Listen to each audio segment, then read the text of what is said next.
Hello there, YouTube. This is Crazy Cool New Yorker coming at you today. And I'm somewhere different. A little change of atmosphere. I am in the Bronx, New York. To run and do some errands. And I was so close to the border of Westchester, I said, you know what? Let's take it back to the old neighborhood. See how it's changed. See what's going on. And I'm going to give you a little tour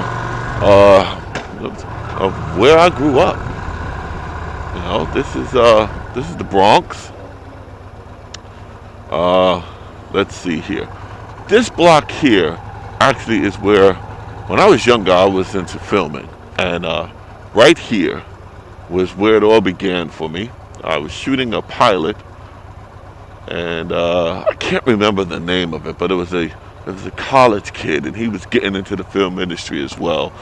And he actually lived over here, so we ended up shooting some great footage. I did really well. It was a pilot, my first time ever shooting, and he liked me a lot. He ended up recommending me to other small college guys, college filmmakers who was getting their start out, and he liked the versatility of my acting skills there. I took it serious, went to class and everything. Now, as we go up, now this is kind of an area I hung out in. I didn't live here, not in this part of the Bronx. We're in the north part of the Bronx. There are two sections. There's the South Bronx, and then there's North Bronx. I grew up in North Bronx. Okay, lady, what are you doing? How far are you coming out there?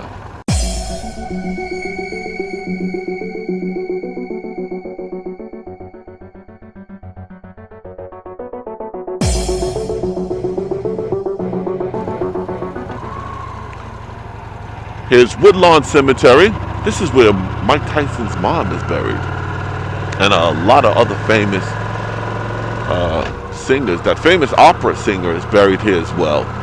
And a lot of people are buried there. When you're younger, you don't know these things. And then when you get older, you're like, wow, these people are buried here. There's a famous general that's buried here, a war general. But this is my stomping ground, as we said it back in the days. I don't know what they say now. I'm long removed from the Bronx. So you kind of get a sense of the childhood area I grew up in. Where I'm taking you now is to the baseball field, Wakefield baseball field. Now here, we're still at the cemetery. I don't want nobody to get an idea that we were playing in the cemetery. We kind of walked this, going to the games. I was in elementary school. I started the Pee Wee leagues here. My father and mom didn't take me. Then my brothers and sisters, we would all walk up here, walk along the side of the cemetery because it was less streets to cross. Man, what's going on here? There was less streets to cross, so everybody used to stay on the that side. And coming home as well. You didn't like walking over there because, childhood imaginations play tricks on you. So everybody always looked straight. You never looked into the cemetery. Just kind of walked straight. You didn't know what you was going to see. And it was always early. I mean, the Pee Wee leagues, we started at 8. Sometimes our games were 8, 9 in the morning. I believe one time we had like a 7 o'clock game because we had to do a makeup. So they started us off at 7 in the morning. And my dad had to drive us there. Now, you would think that my dad was the more athletic one. He had athletic ability, but it was my mom. It was the mothers there that were the fierce rivalry ones, man. They was cruel to the umpire. If your child struck out or something, they was ready to hang the poor guy. My mom was like right at the head of them, grabbing the gate, and there was a lot of snorting and yelling and screaming. The mothers were ready to fight. The fathers were always cool. The fathers never got, turned up or anything. But the mothers, man, you thought they was out there playing because the umpire had to tell two moms to calm down, or he would kick him out the game. And my mom was like, I dare you, just yelling back and forth, hit the ball, catch the ball, run, slide, he's safe. So as you can see, we're coming up, it's across the street. This is Wakefield, Van Cortlandt Park, I'm so sorry. But it's the Wakefield area. Okay, so what are you guys doing here? I wouldn't be surprised if my brother is out here playing basketball or baseball. He still lives in the area. Calm down, lady. I got a cyclist behind me. He's doing pretty good. I can't be that embarrassed and let a cyclist pass me now. That would be too embarrassing. So that was the baseball park. And I did that from, I guess I started out in the Pee Wee Leagues. I think I was like 7 years old when I started playing baseball. And then right here is Kepler. This is where all the action went down with the basketball. My brother may be over there playing. Nope, too young. Kids are too young playing. He wouldn't be playing there now. He may be out. But he gets his exercise in the summertime, and he comes here and he goes play baseball. He actually plays baseball in Pelham Bay Park. He's in a league over there. The cyclist passed me. Isn't that something? So I'm going to take you on a little tour and try to educate you at the same time. Here's another baseball field. This field here is where I hit a foul ball and broke someone's window. I felt so bad. And it went over the gate, and all you heard was boom. And my dad was like, oh boy. So nobody was mad. The actual owner of the car, kid, was standing right there. His son was playing too. So him and my dad changed numbers. My dad told him, I apologize. He'll pay for it and stuff like that. I think the guy was like, it's baseball. We'll split the cost. It wasn't that much. This is the 70s, so I don't think it was too expensive to replace the windshield at that time. But I cracked it, and I felt bad. But the kid, he was on the opposing team, so he's just like, you broke my dad's windshield. I didn't do it on purpose. So what we're going to do here is we're going to cut down. Right now we're in Yonkers. Now we swung out. I lived on the border of Yonkers and the Bronx. So, and my first job actually was right up the hill. I was working at a supermarket. So that was my first job. It's good enough for me to squeeze on through. The riding styles here, when you get into the city, is totally different. You can't be so relaxed up in as you are up in Dutchess County and Columbia County, Orange County, and Ulster County, the areas where I ride. Down here, you got to be a little bit more aggressive. You got to scan the areas. Angelo's Pizzeria, they make good pizza here. Really good pizza. This is a St. Barnabas Catholic school. I didn't go here, but my mom's best friend daughter went here, and great educational school. A lot of kids go to the school for excellent education. So once we toss over that bridge over there, we'll be back in the Bronx. It's that close. I was a stone throw away from Westchester, so this is considered the North Bronx. Totally different lifestyle from the South Bronx. It's two different worlds. So let's see here. It's been so. I'm down here a lot, but I'm not down here too much on my bike. So it's just kind of like going down memory lane. This used to be, oh man, a Hess gas station. And I remember, I think I was 10 years old. My dad brought me over here because they used to, Hess used to be famous back in the days for the toy trucks. and that was their Christmas themed push. You know, like get the gas and get a truck, and but you had to get in a certain amount of gas, so you kind of kept the receipts. And then it was Christmas time, so my dad brought me over here, and I got my first Hess truck. I was too excited. I was like, oh my goodness, that was the best free gift I ever got. I didn't even have to pay for it. You know, we just rode around and got gas, and then, hey, come on, let's get your truck. So a lot of my friends grew up on this side of the street. I'm not too far from him. I grew up 1, 2, 3, 4 blocks away. We won't pass my building because then it would take me off track. I want to go visit some family real quick. Just do a quick stop and then go. But I will point out the block. I had a lot of friends live over here. Just trying to make that cut. Actually, one of my friends, his brother,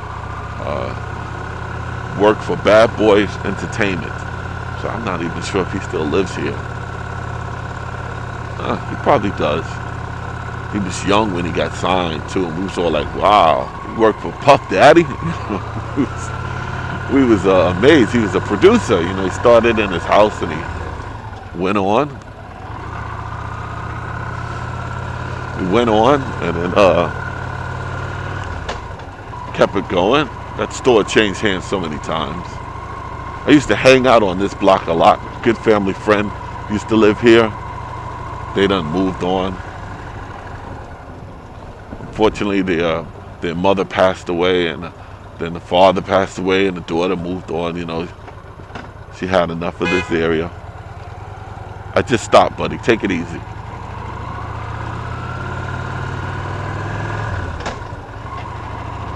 Seven seconds to make the light.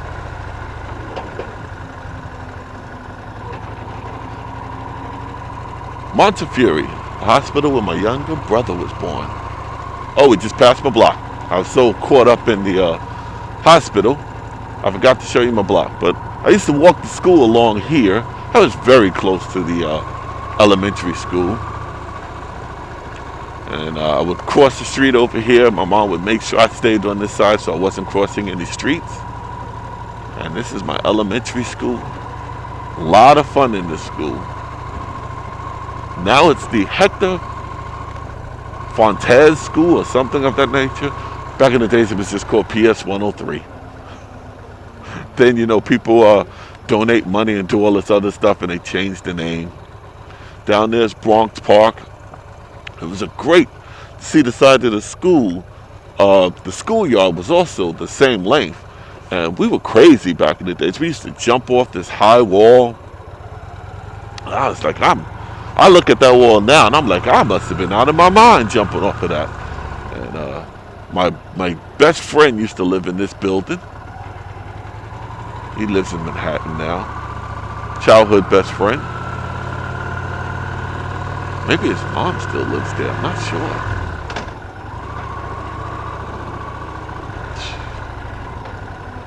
My cousin, actually, we just passed his building. He lives about a block back. You know, his block.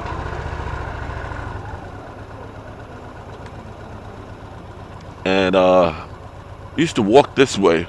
Once I graduated from there, I went to 113, and it was on 113th Street as well. So, no, 213th Street, and it was the school name was 113, and the actual park is down to my right. We used to do all our sleigh ridings and basketball games when I couldn't go that far. When I was too young to go up to Cutler, all my basketball games were at the park. You know, like any kid, you go as far as your parents allowed you to. My mom and dad didn't play. If they gave you an area to go to, that was the road you had to, that was the area that you can go to. You couldn't go no farther. I did sneak a little bit farther though. I mean, as a kid. Kids don't always listen to their parents.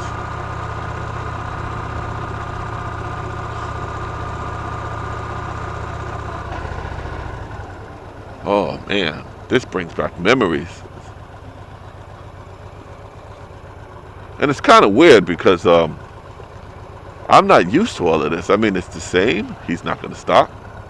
You would think these people didn't have a stop sign. But they do. Some of them just like, you're not bold enough to go for it. Too bad.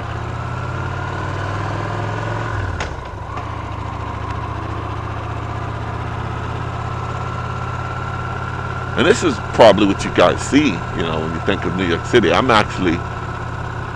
think New York City is about 20 miles south from here.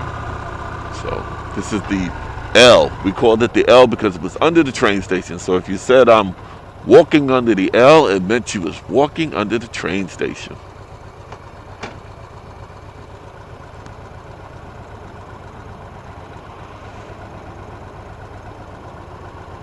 Actually, my cousin used to live a couple of blocks up. Unfortunately, he passed away when I was younger.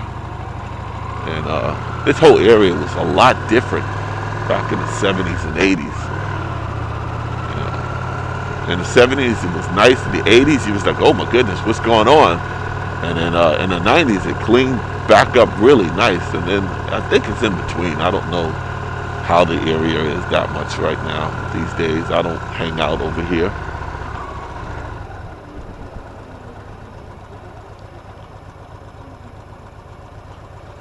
Barnes Avenue.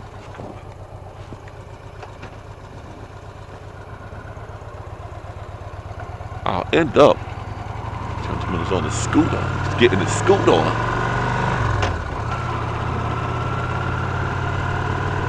Oh man. So this is the way when I went to junior high. I'm gonna turn down this way. When I went to junior high, I would walk down Bronxwood because White Plains Road was just a little too much action happened on that way. So I used to walk down Bronxwood to get to school. It was quiet and nobody bothered you. If you was on White Plains Road, it was too much of let's take this light. It was too much of a high risk of something going down. Cops were always messing with the kids. I did walk it though, but it was just too much, Too many kids, too many fights going on, kids trying to snatch kids' sneakers and stuff like that. So I was just like, you know what? Instead of dealing with all that nonsense, let's just walk Bronxwood. And that's what I did. I would walk into junior high school, and when I graduated junior high, my high school was just maybe a quarter of a mile away, and I walked there too. I had a train pass. In the city, when you lived in the city, they gave all the city kids a train pass. So you either had a reduced fare or you rode the train for free. In the beginning, it was free. And then as times changed, it was like 50 cents, $1. And you want to hear uproar of kids when they find out they have to pay to get on the train. Oh man, we lost our minds. I got to pay to ride the train. I'm a student. It was the first unity of high school kids when they deal with some type of financial situation. You got to pay to get on the train. We could not believe it. But, and the good thing about the train pass was you could ride all over the city until 5 or 6 o'clock. It was supposedly for your area. But the conductor, they never really checked your pass. You just flashed it and they just buzzed you through. They didn't want no problems. You got all these kids walking through. As long as you had something, you can easily tell them, well, I have a tutor down here, so I have to take the train down and take it back up. And the train pass was good until 6 o'clock, I believe. So as long as you was on that train, by 6 o'clock, you rode for free. And man, oh man, you would go everywhere. It was great. You didn't want to lose your train pass. You lose your train pass and you was just out of luck. The school would not give you another one. You had to write, I believe for you to get another one, your parents had to write a letter in to say, yes, he did lose it. And then they made him pay for it. I think it was like $20 to get another one. But it was nice. Having train passes, it was an honor. They gave them the different colors.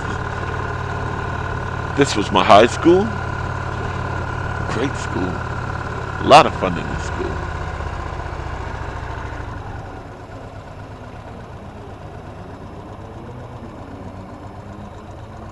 lot of fun. Didn't play in the courtyard. They have a big field over there where we play football, baseball, soccer. Soccer was very big in our community.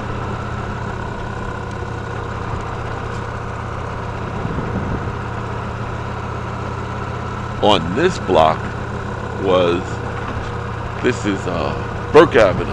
And we had what we call Burke Avenue's Pizza. It was the biggest slice of pizza you ever seen. I mean, I would bring people to get a slice of pizza there, and they thought it was 2 slices. You know, and I was like, no, that's just 1 slice. I mean, the pizza was the size of my tank. It was huge for $1.25. It was just like, I don't mind. Then I was bold. I would throw extra cheese on there or something. You know, you're young. You do what your mind says. You do what your eyes tell you to do. You don't do what you feel. Like, you know, if your eyes see it, you're like, I gotta eat it. I want it. I can do it. And that's what we did. Me and my best friend would walk there. We made it like a Friday thing. We would walk there and get a Burke Avenue pizza and eat a slice apiece by ourselves. Extra cheese. Oh man, this is pretty cool. So what I'm gonna do real quick is I gotta sign off. I gotta make a phone call, and I'll talk to you guys in a minute.